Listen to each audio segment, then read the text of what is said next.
ভবিষ্যতের এক মরুভূমির দুনিয়া, যেখানে রাজনীতি, ধর্ম, শক্তি আর মানুষের টিকে থাকার সংগ্রাম এক হয়ে গেছে।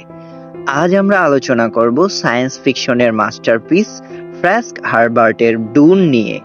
চলুন এই রহস্যময় জগতে ডুব দেয়া যাক। ডুনের গল্প ঘটে আরাকিস নামের একটি গ্রহে, যাকে ডাকা হয় ডুন নামে। এই গল্পের বালি, মরুভূমি আর মূল্যবান মশলা বা স্পাইসিস নিয়েই গড়ে ওঠে ক্ষমতার লড়াই। স্পাইসিস এমন একটি পদার্থ যা জীবন দীর্ঘায়িত করে এবং মহাবিশ্বের ভ্রমণকে সম্ভব করে। গল্পের মূল চরিত্র পল অ্যাট্রেইডিস। অ্যাট্রেইডিস পরিবারের এই তরুণ উত্তরাধিকারকে পাঠানো হয় আরাকিসে, যেখানে তাকে রাজনীতি, বিশ্বাসঘাতকতা আর অদ্ভুত ভবিষ্যৎবাণীর মুখোমুখি হতে হয়।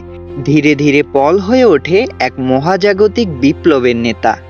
ডুন কেবল একটি সায়েন্স ফিকশনের গল্প নয়, এটি পরিবেশ, রাজনীতি, ধর্ম এবং মানবজাতির অস্তিত্বের একটি গভীর বিশ্লেষণ।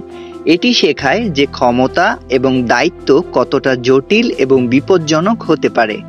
আরাকিস গ্রহে রয়েছে বালির নিচে লুকিয়ে থাকা এক ভয়ঙ্কর প্রাণী, যার নাম স্যান্ডওয়ার্ম।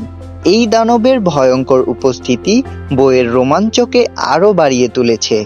ডুন এমন একটি বই যা সায়েন্স ফিকশনকে বদলে দিয়েছে। যদি আপনি ভবিষ্যৎ দুনিয়ার রাজনীতি, শক্তি এবং বেঁচে থাকার সংগ্রামের গল্প পছন্দ করেন, তবে এই বইটি আপনার জন্য। এই ছিল ডুন বইয়ের রিভিউ। আপনি কি এই বইটি পড়েছেন?